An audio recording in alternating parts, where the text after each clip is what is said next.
Assalamualaikum warahmatullahi wabarakatuh. Saya Siti Khadijah akan mempresentasikan tentang mengatasi anak yang suka marah-marah.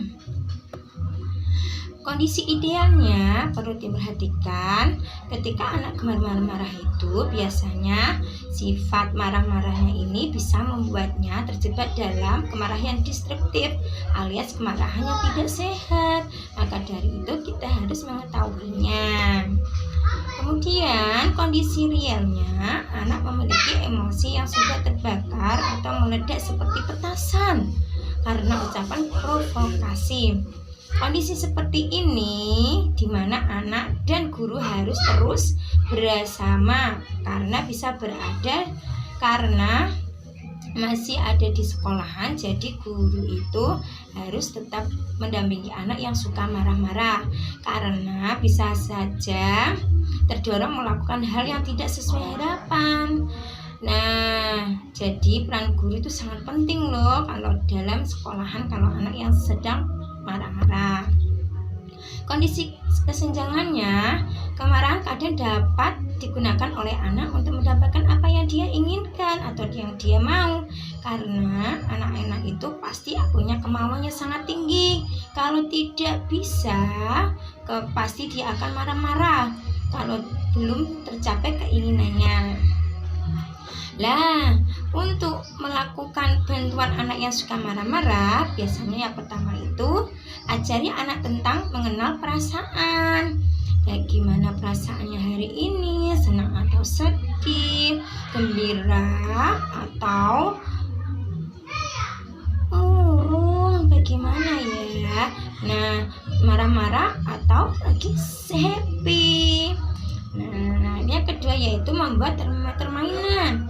Kalau termometer ini biasanya saya itu menggunakan dengan pelukan anak yang lagi sedang ya tidak mood atau lagi marah-marah bagaimana itu saya peluk anaknya, nanti saya tanya bagaimana suhu badannya, dingin apa hangat. Kalau hangat ini jadi Ananda lagi tidak enak perasaannya atau lagi sedang marah. Kalau dingin jadi anak itu happy. Yang ketiga, memberitahu anak apa yang harus dilakukan saat anak marah. Kalau ada anak-anak yang lagi marah, ditanya, Ananda itu sedang marah, jadi apa yang harus dilakukan?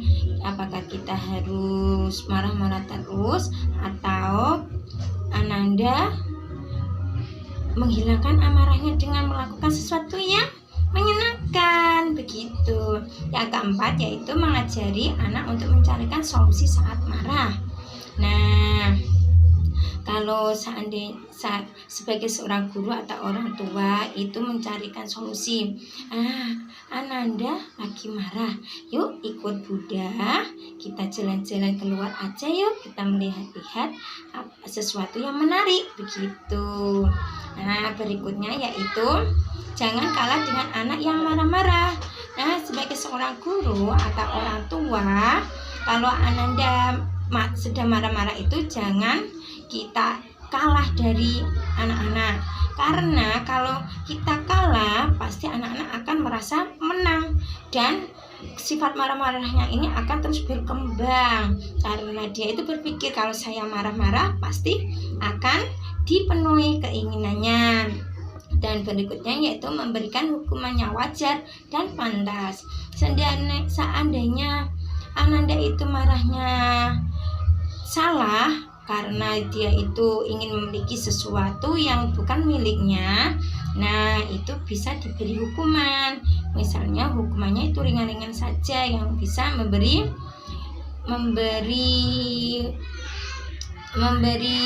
kemarahannya mereda. Misalnya diajak untuk beres-beres, Ananda kan marahnya kan tidak sesuai dengan yang diinginkan Bunda, karena itu marahnya ingin memiliki mainan temannya, jadi Ananda ikut Bunda untuk beres-beres. Nah, yang berikutnya yaitu menghindari agar anak tidak menonton hal yang kasar saat anak marah. Nah, sebagai orang tua saat Ananda, anak-anak itu lagi marah-marah, jangan diperlihatkan sesuatu hal yang bisa menambah emosi lagi, misalnya tontonan yang tidak senonoh, tontonan yang lagi bertengkar atau apa.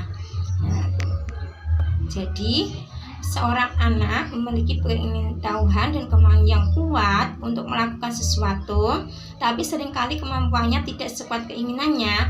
Hal ini biasanya membuat ia kesal dan menuntunnya ke frustasi yang diungkapkan dengan marah-marah. Karena ia belum bisa menguasai emosinya secara logis, maka ia memilih mengekspresikannya keluar melalui kemarahan. Nah, untuk anak usia dini itu marah-marahnya itu bisa belum stabil. Nah, jadi sebagai orang tua atau seorang guru, kita harus bisa menguasai kemarahan anak-anak. Jangan sampai kita kalah dengan kemarahan anak-anak ya. Cukup sekian dari saya, semoga bermanfaat. Wassalamualaikum warahmatullahi wabarakatuh. Terima kasih.